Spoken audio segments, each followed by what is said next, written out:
Hello, hello, hello. Long time no see. Hope everyone's well. If you could let me know about audio and video, that'd be fantastic.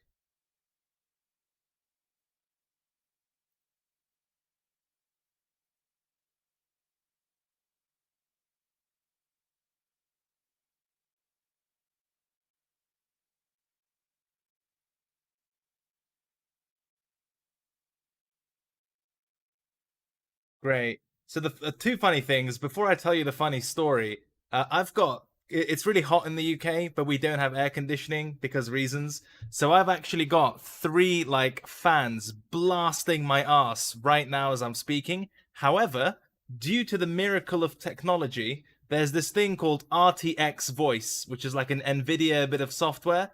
And it basically means that it noise cancels. You probably can't hear all the fans in the background, but I can't hear myself think because of how loud my room is right now. Isn't that cool?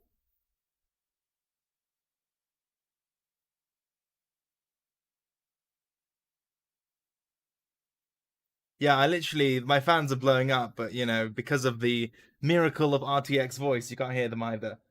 Before I launch the intro stuff, the funny story. So I left my house. I've got windows open everywhere because it is genuinely unbearable at the moment.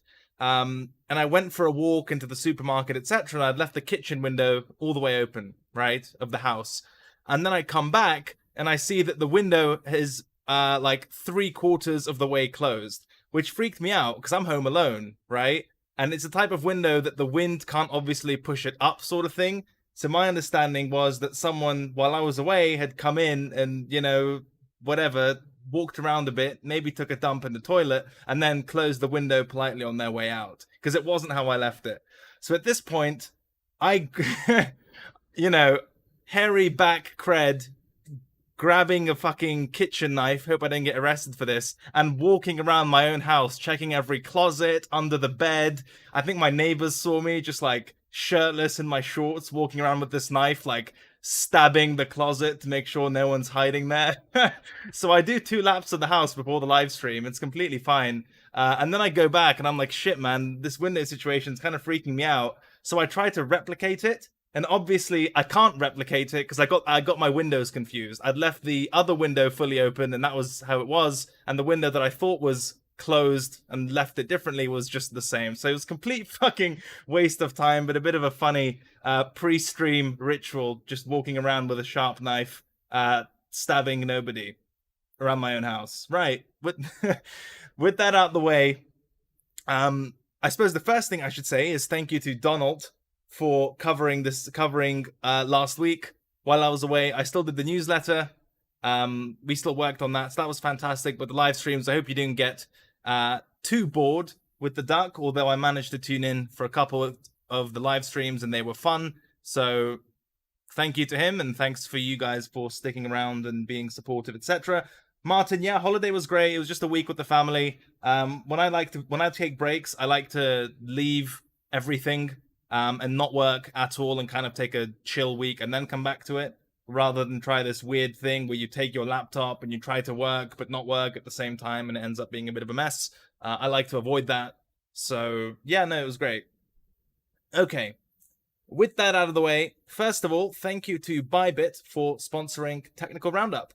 Speaking of Bybit, and this is more exciting than the usual sponsorship message, the Duck has created a team for the trading competition. You can find the link in the description. I believe it's just Donald's team, I think, if I've done my job correctly.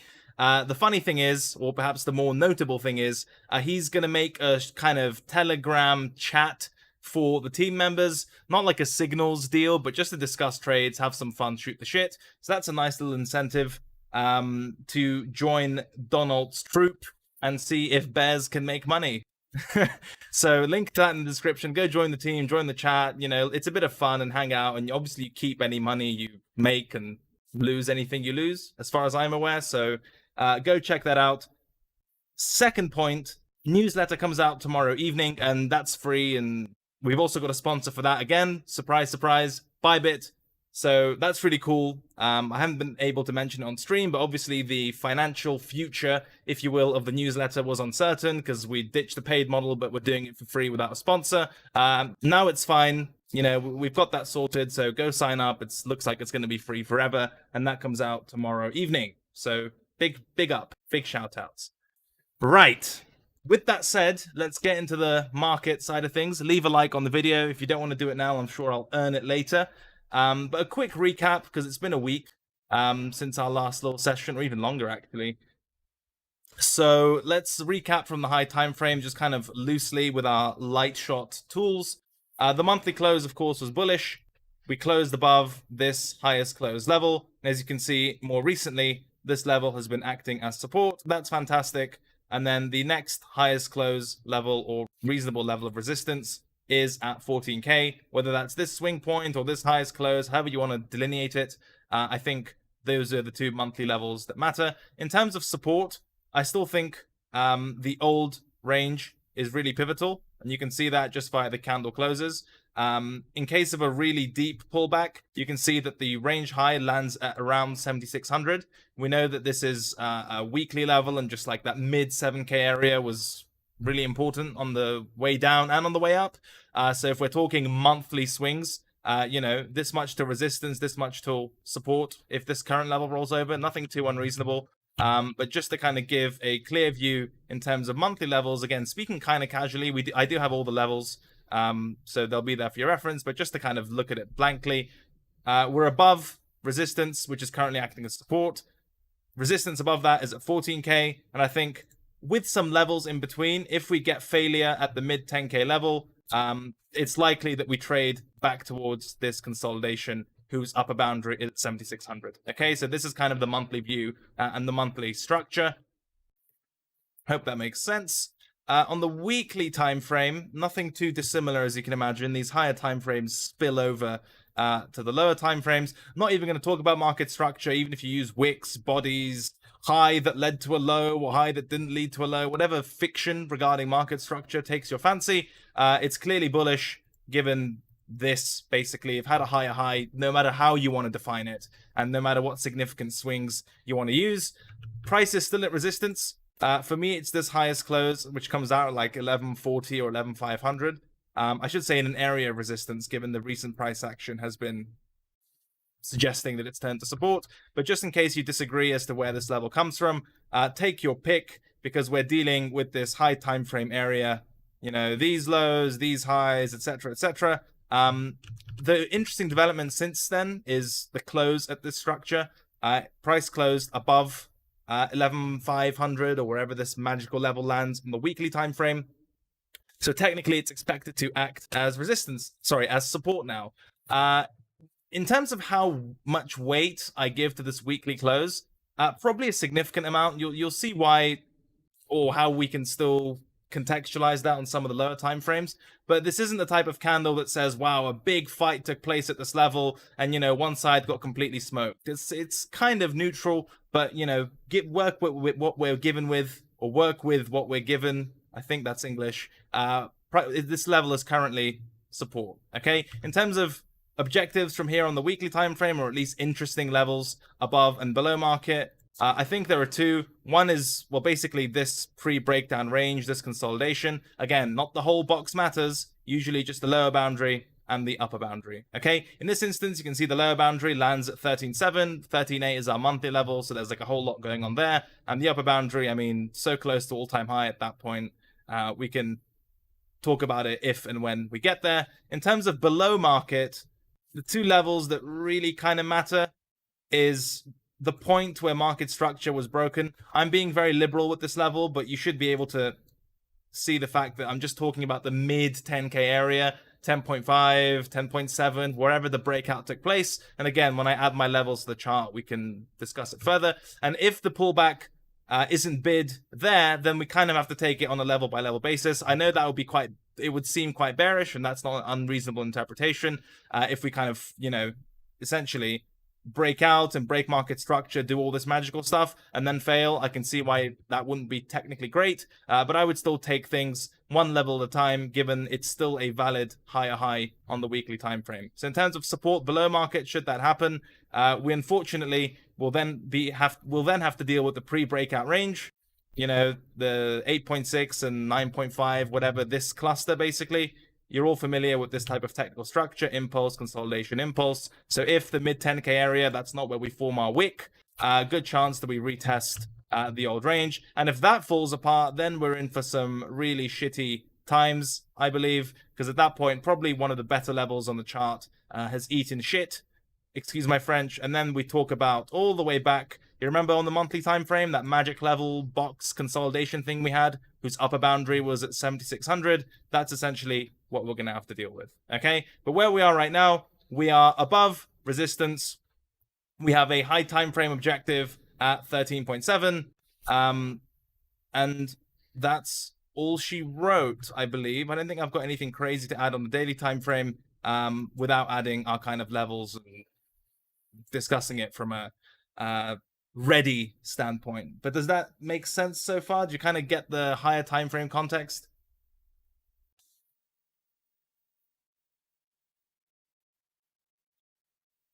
Just setting the context, and we can talk about some trade ideas as well. So as I alluded to in the short clip on Twitter, we are essentially dealing with, in terms of support at least, a kind of shelf that's based on high time frame levels. And we can split that up into like aggressive continuation setups and obviously further dip continuation setups as well. Again, presuming we're bullish. So where are the places to be bullish? Well, if you're really aggressive, then we've had a close above 11.5, right? So that's a break of weekly resistance from the available evidence. So that is the nearest level to buy a dip. 11.4, 11.5, with the objective of trading towards monthly and weekly level at 13.8. And we've discussed where that level has come from on several occasions. That's aggressive. Where is the kind of deeper dip scenario? And just to give some context to what I mean by deeper dip scenario, even in strong bullish trends, 2017 being the poster child example, crypto would regularly correct kind of 30% and upwards. It'd be very scary and it would seem like the end of the world and etc., before the trend would naturally resume. Now, I haven't measured this high to low, and again, it doesn't have to be perfect. I mean, 20-30% would take us to much rougher prices. I think it's more reasonable if you measure, let's say, from resistance, a pullback to the support. Now we're starting to talk that in those sorts of numbers. However, taking things one level at a time, from where we are right now, where is the kind of deeper dip, or probably the best level or area on the chart scenario? Well, as you can imagine, it's this mid 10K area we alluded to in our high time frame analysis. Why? Well, from a basic support resistance point of view, you essentially had a monthly and weekly level, right? I think 3 swings.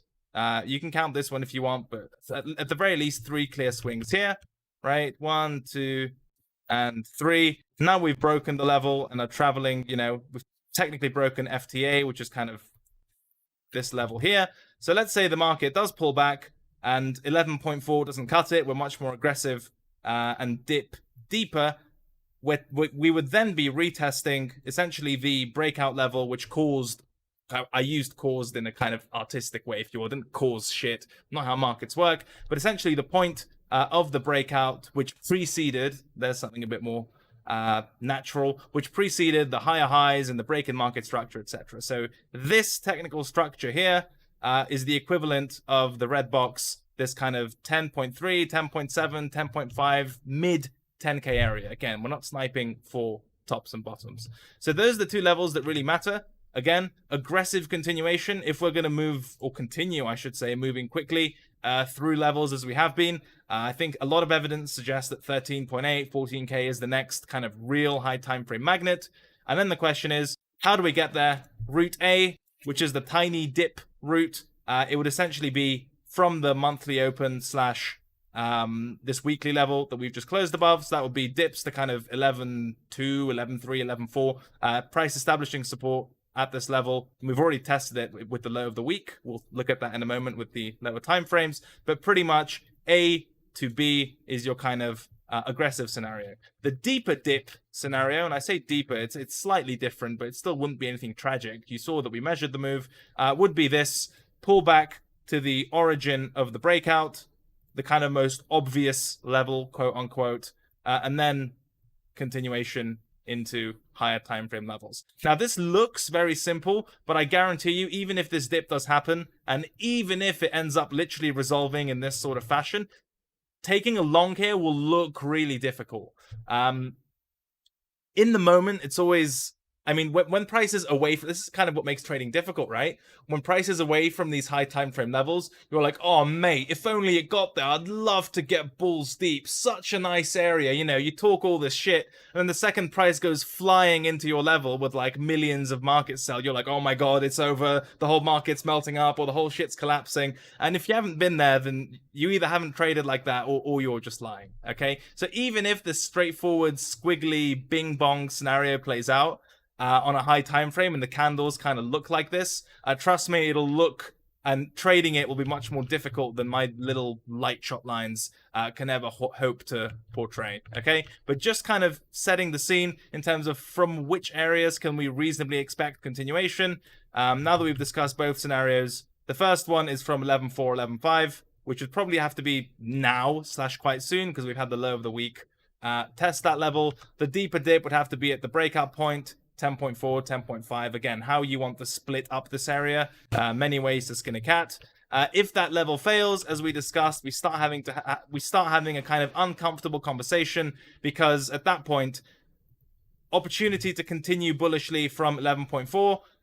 That will have failed, and this will have marked a failed break of resistance. That's not good. Then price will have tested the most kind of crowded level on the chart, the origin of the breakout, and, you know, all this kind of technical significance of the world. That will have necessarily failed as well. And then we will have to face the fact that we're trading back within this hellish range that we were so happy to get out of in the first place. Now, would that be bearish per se? I mean, not really, not on the weekly time frame anyway, because yes, we have fallen back within the range and this level didn't act as support immediately, but when we have a higher high, right, higher high, the question is, where can we reasonably expect a higher low at support? Is this structure support? Yes. However, if its arse falls out, so any price action below at that point 8.7, then we'll have a lower low close, and then it's like, well, shit. You know, we've had the breakout. It looks like a fake breakout. This is the last support, and its lower boundaries failed. Then we're fucked, and we take it level to level. Okay. But for the time being, from where we are right now, and there'll be plenty of live streams to add color and nuance to this. The aggressive continuation setups come from 11.4. If that fails, mid 10k area, and if mid 10k area fails, then far more cautious at that point. But still probably trading this range. Once again, I want to talk about intraday opportunities real quick, because they always matter. You can see this last little ping was off of the weekly level at 11.4. In terms of intraday price action, I mean, we are at resistance, if there is such a thing, which is, you know, the top of the range. That's fine. We had a slight overshoot of the range and then found resistance below it. Nothing too crazy, nothing to write home about. In terms of opportunities, again, directional kind of high time frame bias is bullish, but as you can see, there are several ways that we can get continuation or levels from which this kind of stuff can set up. So if I get a bearish intraday setup that looks really good, I'm not going to ignore it just because the high time frames are suggesting that we eventually trade higher, right?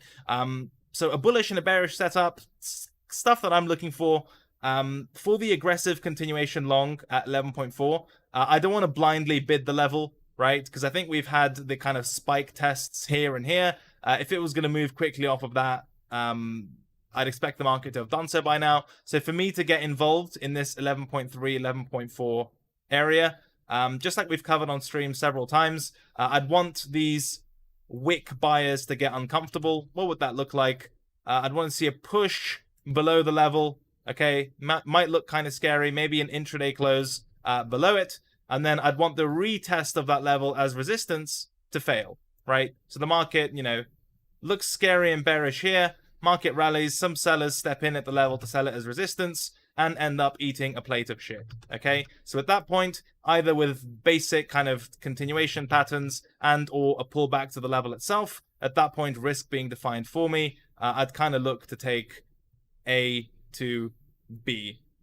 Technical FTA is obviously going to be the range high, but I think if this sort of high time frame oriented trap setup occurs, we'll probably pick up and move towards the high time frame level. So the long that I'm looking for isn't on a blind basis like with these previous wicks. I haven't got limit orders in the market. I'd need to see this type of price structure, a real effort to get below it, which then fails, and I'd look to apply pressure should that occur. Now, the bearish setup that some of you will have been able to foretell, given it's basically the opposite of the bullish setup, is actually a genuine breakdown of this level that then finds resistance. So in time, Cred, you've just got a bullish plan and a bearish plan at the same level, up or down. How the fuck do you, pretend to trade this? To be completely honest with you, it really depends on the price action, but it's not uncommon, and I've done this before, whereby I'll trust the breakdown and I'll sell the level, but if I see any sign of strength at the boundary or any kind of reclaim or lower time frame closes, etc., I'll just get the fuck out and wait for something like this to long. So that's kind of the answer.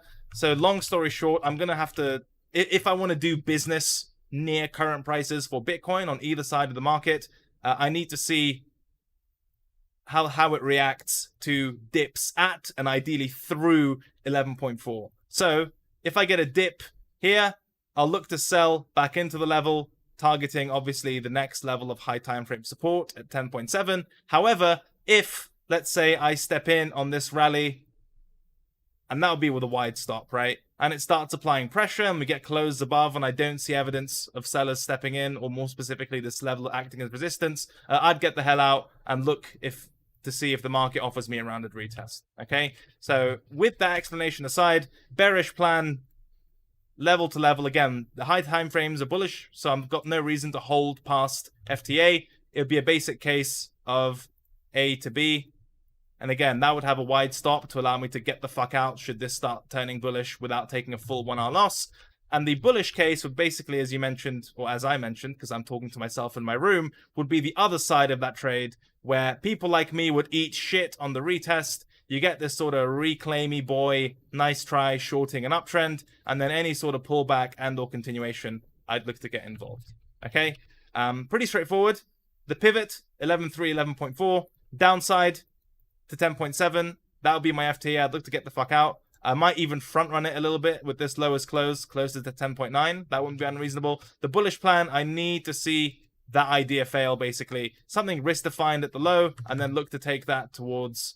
13k round number, but I know from a higher time frame point of view, 13.8, 14k. Okay, that's sort of what I'm looking for. I'm not really keen on breakout buying this range. I think it's reasonable. If it looks really good, I'll do it, just to be clear. With this kind of overthrow, where you've got resistance, overshoot, finds resistance at the level, and, traded back.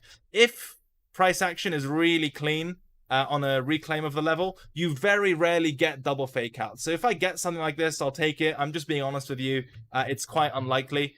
Just to be clear about what I mean technically in terms of double reclaim. Some of you will have seen this from other live streams, but basically, when you get failed breakouts of resistance, let's say this is our level, price has broken it, quote unquote, right? We've got close above it, then comes back for the pullback. Oh, it should be bullish, eat shit, fails. When price rallies back to the level, we expect resistance, not really at the high, right? Not there. No, thank you, sir. Oh, that's a mess. No, thank you. No resistance here, but rather we expect it at the original level where the swing high was formed in the first place, and we define this as the overthrow, deviation, excess, failed breakout, whatever trading course you want to buy. However, should you get a reaction from this level, right? Like, woo, the setup worked, and then price comes into it again and closes above it, it's very rare that it then fails one more time and it's like another trap and like Inception at resistance. We have a trap within a trap. That almost never happens. If price reclaims the original level. So obviously original level, overthrow, original level. If that then gets reclaimed, that usually means resistance has been broken and the level is good to go again, right? So it's not, you normally get double fake outs where it would close above and then kind of fail again. If that's happening to you, maybe your levels are shit or the market's being particularly rough. But generally, if it happens to get above the previous swing based on a real level of resistance, that's normally bullish. So applying that to present circumstances, what that may look like, and again, I'd need to be convinced, and I can't tell you what the price action is going to look like, so use your discretion. That is what we're doing here after all. That would look something like a rally back into the level that closes above it, and then any pullbacks, etc., something like that. Okay, that's what that would look like. Simply because we had resistance, we've had the fake out, and then we've had a retest of resistance. There's no reason, if this market is bearish, or even if it's going to pull back to lower levels, there's no reason for it to get above it in the first place. This should be the high. Okay? So that's kind of the bullish setup in brackets. If I get this sort of thing, depending on how it forms, I might have a crack. Are you with me so far?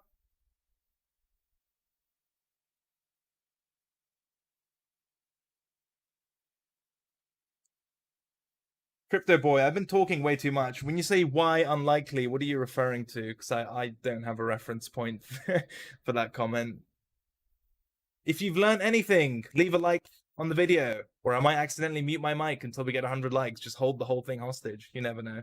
LBPG says confused now. If you can let me know what you're confused by, I'd love to attempt to clarify. But yeah, that's Bitcoin. High time frames pointing up.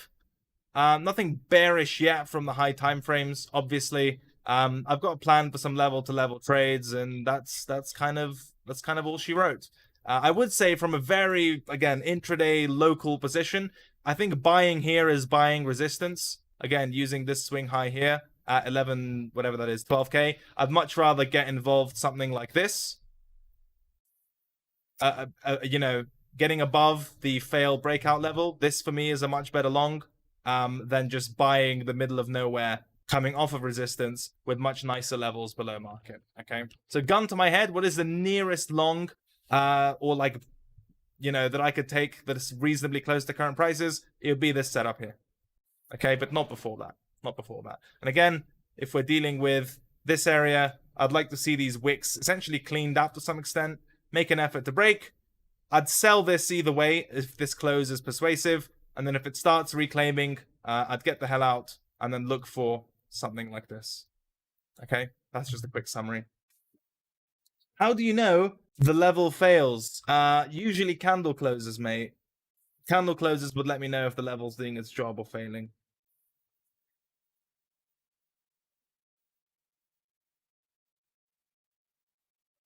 What do you consider a breakout? To close above the level, and how do you choose time frame for the breakout? It really depends. I know that's a very helpful answer, but I don't have a binary view of the levels broken or the levels not broken. As a discretionary trader, I get to use really vague concepts like acceptance, right? So not only is the close above the level important, but then the level also has to continue acting as support, or at the very least not fail to do its job as support, right? So normally, to answer your question on a very basic level, if I have a daily level, a daily close above or below it will mean a breakout, right? If you want to be aggressive, you can jump one time frame further or one time frame down and say, I've got a daily level, but because I want to get on board, I'm going to use a 6-hour or a 4-hour close to mark the breakout. I try to avoid that, but sometimes you can't. I think a more useful way of thinking about it in terms of what do you consider a breakout in terms of time frames is to consider, is the level acting as support or resistance generally, right? So if you get 1 hourly close above a level, let's say on the daily time frame, and the next, price maybe floats above it but doesn't go anywhere for the next couple of hours, and then the third or fourth hourly candle closes back below it, well, is that a breakout? Then you look in the 4-hour and it looks like shit. Well, probably not, right? So my preferred way of doing it, yes, I do kind of use binary candle closes to say whether a level's broken or not. But I think the more useful heuristic is this level acting as support/resistance as I'm expecting it to? Or perhaps even more vaguely, is price being accepted above or below this level? Wasik, does that answer your question at all? And I think LBPG, I think I've tried to answer that as well. How do you know if a level fails? I mean, you have to look at the candle closes if you want to be binary about it, but then you have to really look at the market to see proof, if you will. Hope that makes sense. At least that's how I look at it. Mush has a really good question. Why would Bitcoin drop to 6 or 7K be a lower low? For me, that wouldn't really be a market structure based thing. It would simply be that we've had a weekly higher high, right? Let me just get rid of that. So from the weekly time frame, that's a very good question, right? And I think there's a lot of discretion involved. Surprise, surprise. So we've had a higher high on the weekly time frame. So then the question is, where can we reasonably expect a higher low, or more broadly, like where should the market find support? Like, is it reasonable for the market to find support at 11.5? Yes, absolutely. That's the aggressive continuation scenario. Is it reasonable for the market to pull back to the mid 10K area for a dip? Yeah, that's fine as well, and that wouldn't be bearish per se, right? It's kind of just the best level on the chart, and we're fine with that.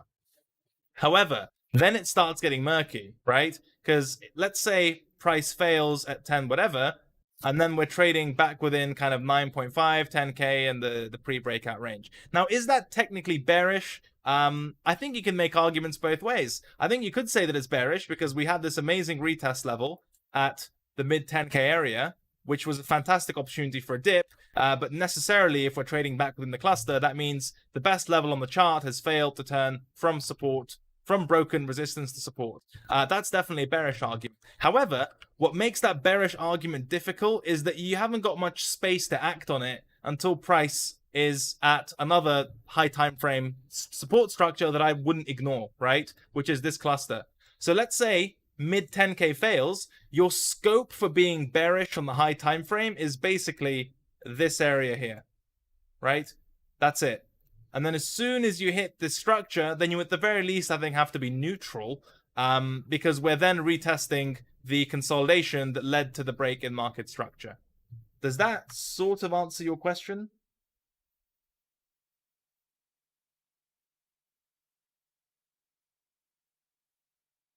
Cornholio says, do you think the obsession for a perfect entry at a level is a bad quality in a trader? I think it depends on your trading style to some extent.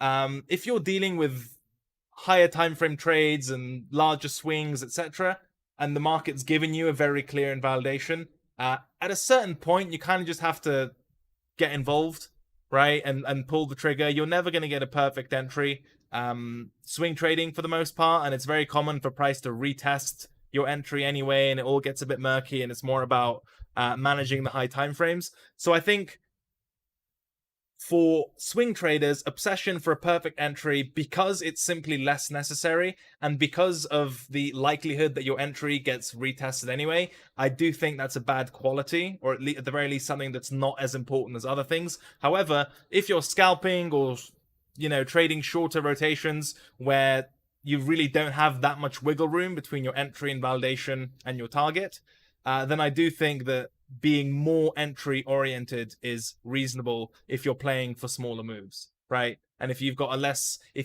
room to be wrong, and you don't want to take as much heat, in those instances, I believe entry is more important. I think that's important as well. But yeah, so that's Bitcoin. Let me know if something doesn't make sense. Hopefully the high time frame, low time frame, all that stuff kind of plan is clear. If it isn't, go replay the stream. Looking at ETH, this is a really interesting one. Again, to set the context, at certain points in the market, it's going to sound pretty cringe, but it almost feels like a privilege for the market to be trading at those sorts of levels, because they're such high time frame levels and so clean. And when the market's away from them, like, really far away, like here or here, etc., you're like, oh man, if only price tested that level. And then when it gets there, you get distracted and all sorts of shit happens. But if you take a kind of zoomed out perspective, there aren't really many good monthly levels in ETH USD. We are trading a kind of relatively new asset class. The monthly time frame is a high time frame. So you kind of got to step back and appreciate the view from time to time. Now, as I said in my other ETH breakdown analysis, and again, you guys have been fantastic on Twitter with the feedback about those mini clips. I'll be sure to keep doing them, but I think there is a space for the high time frame breakdown. You can see right now we are at resistance. Okay, the only other level, as I said, I would add is this highest close on the monthly time frame at 300. So where's the market right now?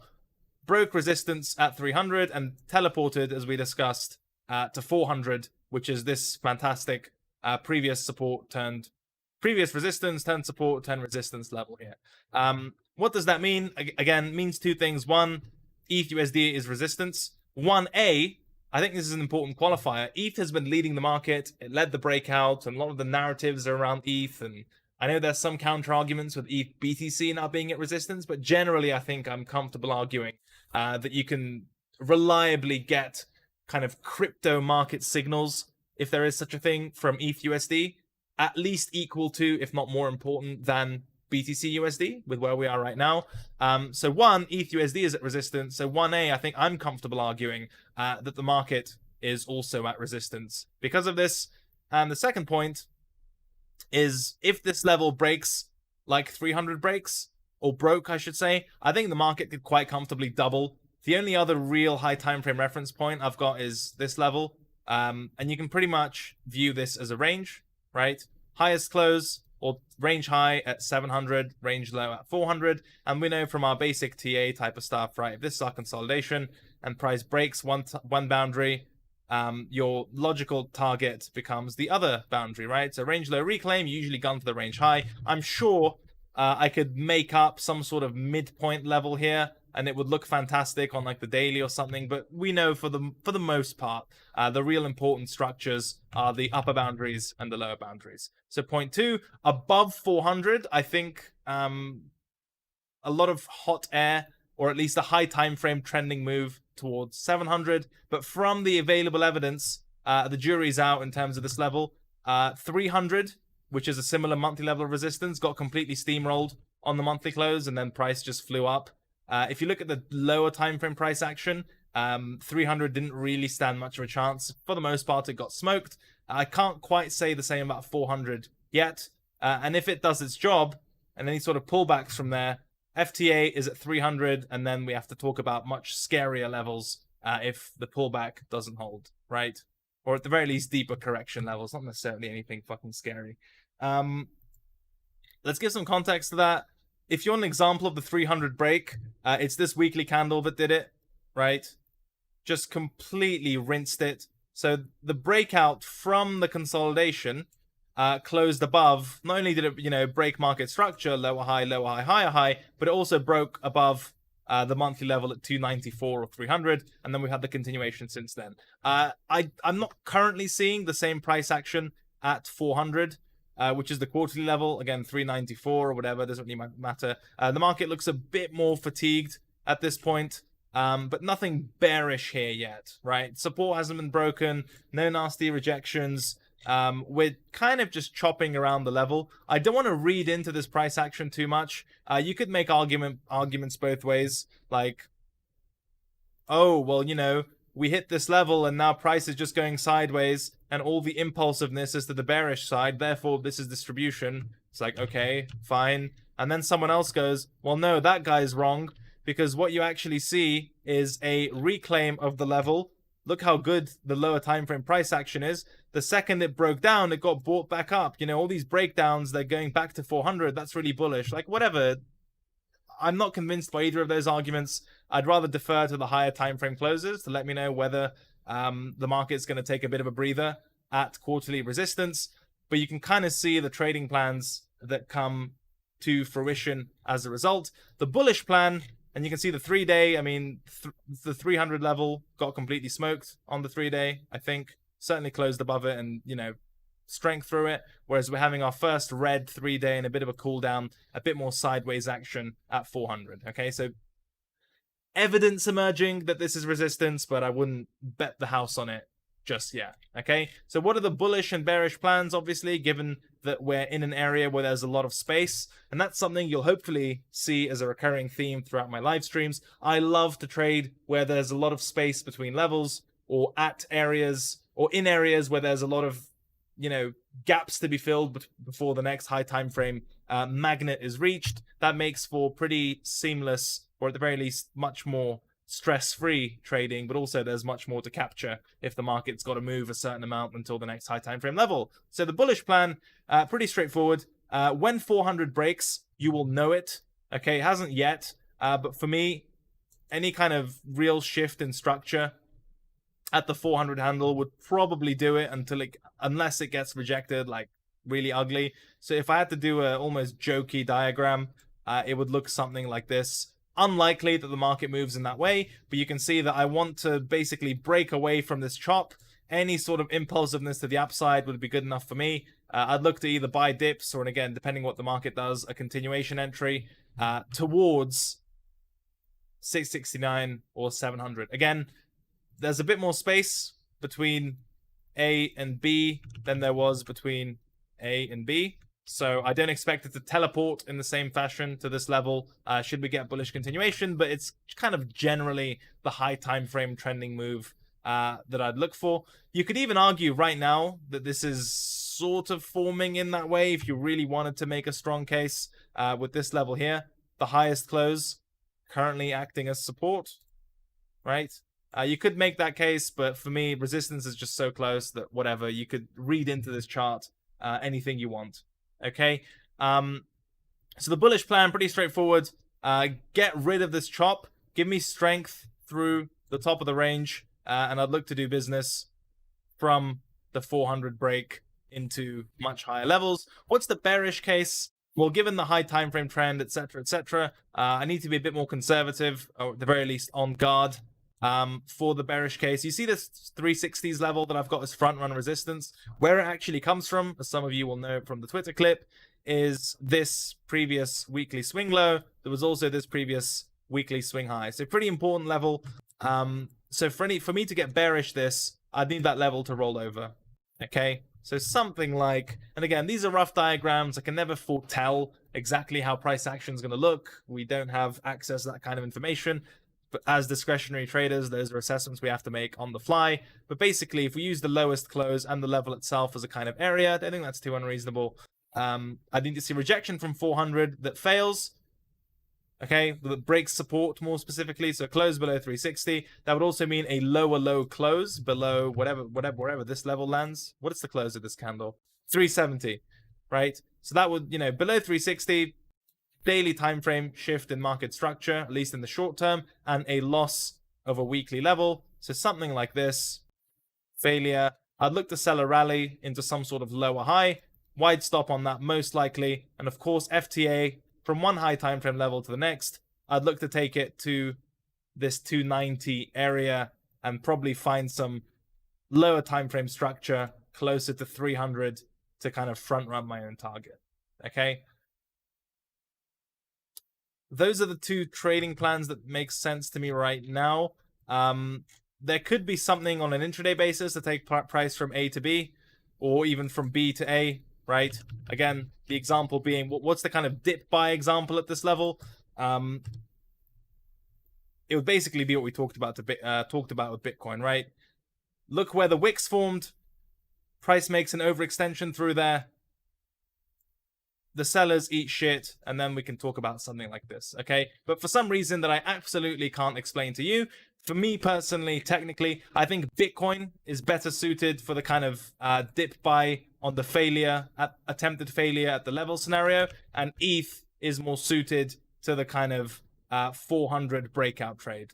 I don't have fantastic and sound reasoning for that. It's just kind of how the market looks, okay? So the 400 break on an intraday time frame would look, I suppose, something like this. This is a very generous version. I doubt it's anywhere near that clean, but just to get the idea into your mind, I'd really need to see some sort of move away from this chop and evidence of impulsiveness at the 400 quarterly level, and then we can get into high time frame swings. Okay, but again, I really don't like making too many trading plans because the market could change at a dime, right? What if it looks insanely, like something happens, like a failed spike of the high, and then this level looks insanely bearish, right? And it's acting as resistance. Well, I'd look to sell that from A to B.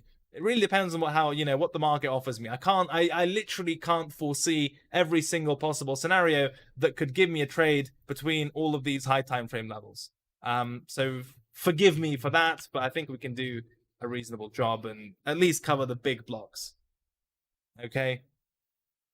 So yeah, that's ETH. Long story short, 400 resistance. If that breaks, there's a lot of space until the next level. If 400 does its job, which would most likely take the form of breaking 360, then we've got a bit of space for a deeper pullback until 300. Any failed breakdowns at 360, breakdowns that get reclaimed, etc., that would be bullish and probably mark the bottom before a retest of 400 and much higher. Does that make sense? Is that somewhat helpful? Was any part of that understandable to anyone?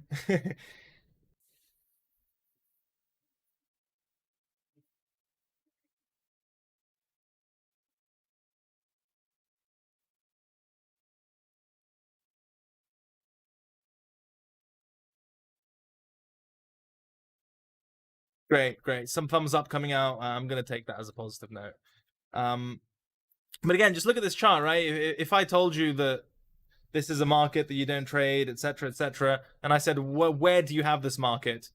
Or what's the trade right at this level, or kind of is price at support or at resistance? Most reasonable people would say at resistance. And, that bit of context is enough in itself. Or another way to phrase it, not that I'm expecting it, and again, I've got my own entry criteria to be bearish, which haven't been satisfied yet, etc., but kind of just spitballing with you guys. If price were to take a shit from this level, right? Oops.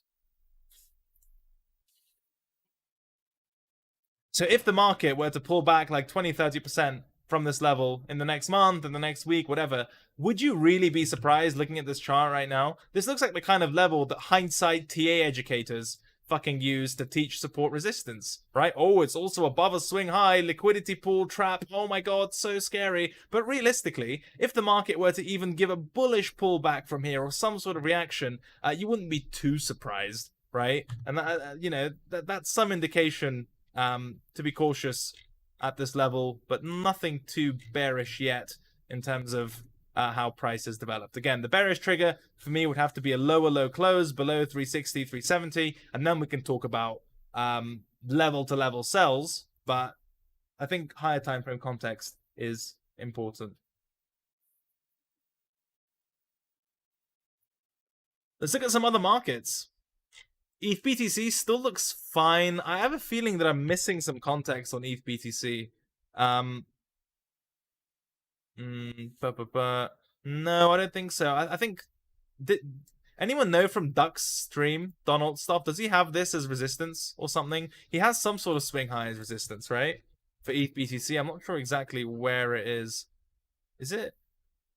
I don't know. I could be completely wrong. But if we go back to my ETH BTC chart, I can see an argument for price being in an area. You got that monthly block on the left? All right, all right. I can see an argument for ETH BTC being at resistance, even if we use recent price action as the kind of bear market origin, if you like that sort of thing. Here, the range, the consolidation, which led to the lower low currently being retested. I'm totally comfortable arguing with ETH BTC being at resistance, however you like to draw your rectangles and stuff. I think the lower time frames are slightly more optimistic, or at least suggestive of another push, another leg up.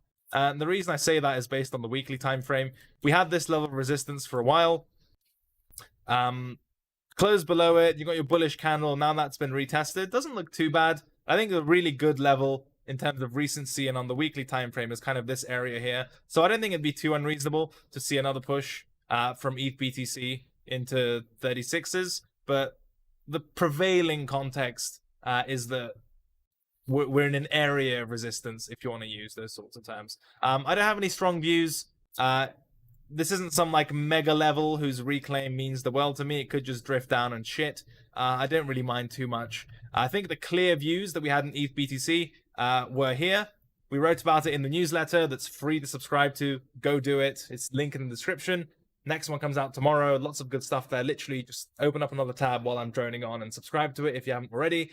But we talked about the shift in market structure in ETH BTC when it was here. That's kind of, the high, higher high, this is resistance, this is resistance. I think like the bulk of that bullish move has kind of played out. And where we are right now, regardless of whether you draw it from here or the monthly level, whatever, it's just far less interesting to me.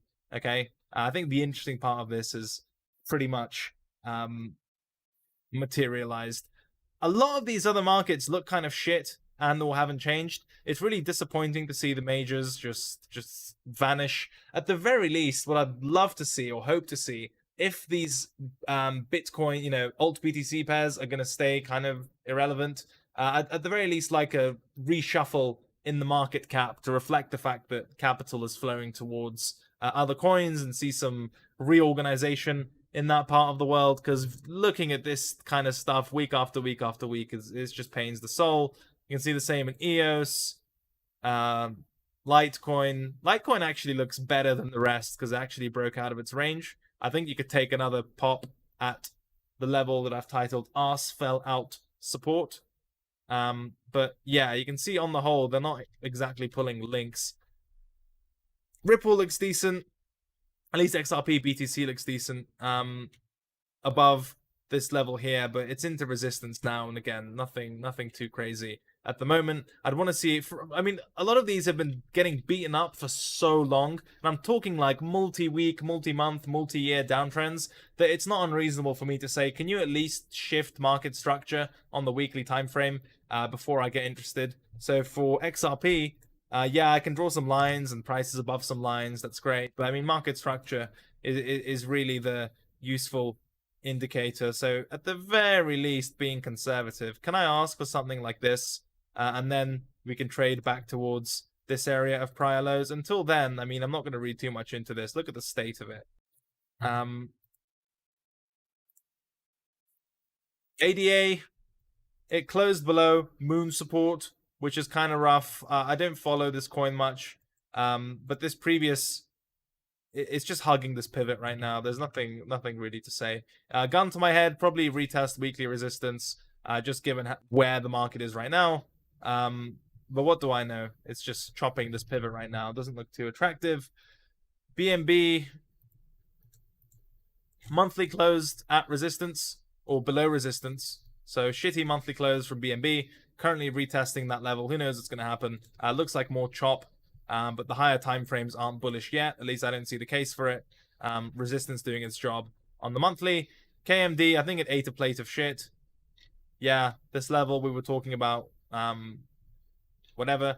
It's towards support now, but really, I mean, look, if you're not gambling on Uniswap or a couple of the higher caps, I don't think this kind of old guard checklist is going to do us any favors. XLM obviously drifted back to its old breakout support and really hasn't done anything interesting there. I think we talked about in the last live stream how whenever with altcoins, again, that's an important qualifier with altcoins, these big breakouts take place. The retest that I want to get involved in, and again, this looks fine on the weekly, it's at support, but with altcoins, the retest that I like is when it happens on the break of the level, not the rounded retest of the level. Okay, so this looks like it just teleported in one weekly candle above the level of resistance, and I don't know if it applies to this exact case, but what you'll often see is that on a lower time frame, a daily, an intraday, maybe even a much lower time frame, it'll kind of wick back and kiss the level before putting in this leg. Okay, and those kinds of micro retests, if I can make up that term, are the ones I prefer getting involved in if I trade altcoins, and not really the kind of droopy rounded retest back to support. Doesn't mean it's technically invalid, it's just my preference.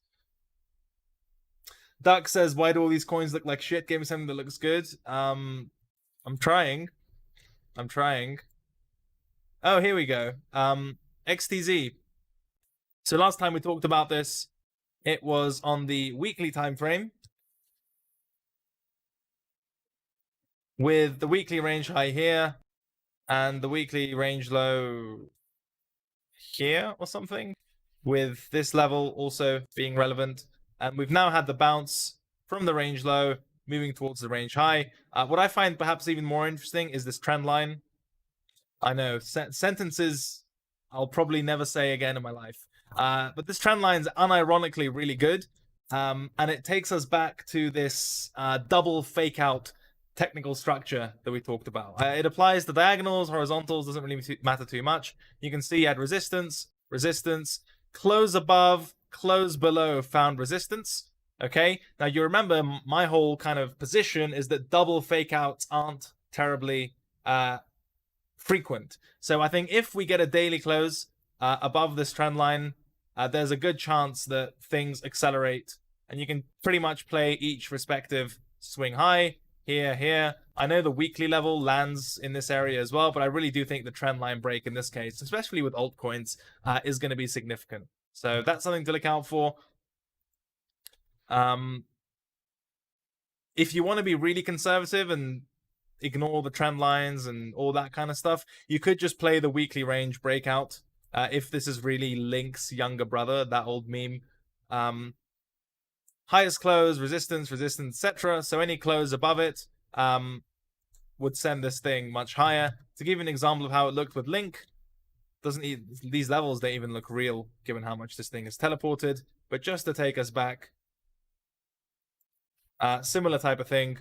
Wasn't as clear resistance, but highest close. Okay, so a close above the level sent this thing way higher. I don't know how to use this tool. I don't do enough inspect element or whatever. How do I? Oh, whatever. Let me just go away. You haven't done your job. If we find that same weekly close, there it is, right? Close that resistance, close above it, and then you get the impulsiveness through the level. So if you don't like, or you don't trust, which I wouldn't blame you for, my Tezos trend line idea, which is the break of the trend line, you can play to each respective swing high. You could just play the weekly range. I'm going to add it here. There we go. Weekly. So you could just say any close above whatever 35, I'll look to long. Otherwise, it's still moving sideways. That's reasonable. But maybe, just maybe, my once in a lifetime trend line punt will be rewarded. So we'll see. We'll see. That's Tezos. Just to be clear, aggressive longs through the trend line, conservative, close above weekly resistance. Okay. Link, I mean, what do you want me to say? Number go up. Nearest support to market is here. Okay. If gun to my, I mean, look, you saw my tweet. The second I long Link, it's going to be the generational top, and Sergey is going to get arrested in Russia, and all sorts of terrible things are going to happen. So for the sake of the community and all the riches and happiness that Link has brought to crypto, I'm just going to pretend it doesn't exist. However, theoretically, in terms of, again, without retesting any crazy breakout levels, etc., we're talking near current prices. Something like this, an attempt at the lows which fails, that would be a great risk-defined continuation setup. Okay, this is TA, again, not longing Link because I'm scared for my safety. But if we're talking this current consolidation, this is really the only thing that would make sense. Otherwise, if we get a breakdown here, I think we'll likely trade towards these highs, if not the high time frame levels themselves. Okay, similar logic for the USD pair. TRX, I mean, it's below this level, so not great. Not great. Again, double fake out theory. Double fake out theory. What a fucking pretentious load of shit. With this basic support resistance thing, you remember resistance. This ends up being the overthrow portion, and then expecting resistance at the level again. But also, because the market doesn't tend to double fake, if we get a close or strength through 187, 190, I think this could trade towards the swing highs, and then you could make up some levels of resistance as you see fit. I'm just waiting for Justin Sun to announce some special TRX DeFi scam rebranding for this technical setup to occur. But this is where the market is right now. I think something like what I pointed out would be reasonable. The break of the level, which is currently causing trouble, and then kind of play it to the swing highs. That makes sense to me. But otherwise, as long as this resistance, nothing too good going on. Comp. Ooh, comp looks like it's in full reclaim mode, which is interesting. From A to B, I think this is going to retest. I think it's going to go to back to 200. That looks pretty likely. Gun to my head, something like this would be cool, and or intraday continuation into 200. This looks good so far. again, if the daily closes, last daily close was at resistance. If this daily closes back below 171, I mean, whatever, we're probably then stuck within this trading range. So range low support in that case, but daily close above, which kind of looks likely, could probably ping it a bit aggressively. Something like that would be reasonable. But it looks like if it's just going to go on this range reclaim rampage, right? 199 doesn't look too unreasonable if this isn't the top. So yeah, I might actually look into this if it gives me anything decent. And you can see on the intraday time frames, it's been really generous with retesting these range boundaries. So we'll see. Looks quite good, actually. The S&P just keeps going up, which is good or not, depending on how much you like gold. Philosophically, anyway, because I think metals have been doing all right, so you can't complain too much. But yeah, we had this weekly cluster in the S&P, the consolidation preceding record high, which acted as resistance. Got a bit messy at the range low, but is now closed above the range high. So expecting 33s to act as support towards all-time highs. But the only way to get bearish, I think, would be if it were to fall out back within the range or back outside the range, so below 32s, right? And then we can talk about some sort of high, lower high, and then bullshit pull back to support. But it just doesn't look likely from where we are right now. The high looks much more vulnerable than a break of the range low, just looking at where the market is right now. Okay, I'm sure that might set up some nice intraday trading opportunities between these levels. They have been really nice on the way up, as you can see. Makes me really want to open a futures account to punt ES. But here we are. Okay, that's the S&P. Metals, they're really far away from my levels, so I'm not going to talk too much about it. Gold, price discovery, silver, smashed these lows. So something like this would be fine, but currently in the middle of nowhere. Woo! Wow, perfect timing. Look at that. Totally not orchestrated. Yeah, I think that's all I've got. Are there any questions? Anything totally unclear? Do you disagree with anything or find any of my analysis offensive? I'm not doing chart requests today. I could do it for next Monday's session if the market's boring. I don't mind doing what Donald did. But it's not one of those sessions.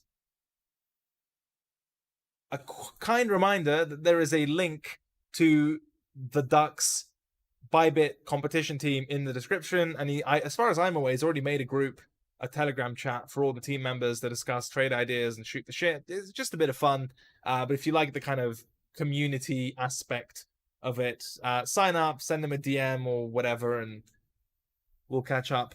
We'll catch up in the group. Also, newsletter tomorrow at 8 UTC. Link also in the description, also free, and also sponsored by Bybit. So thank you very much to them.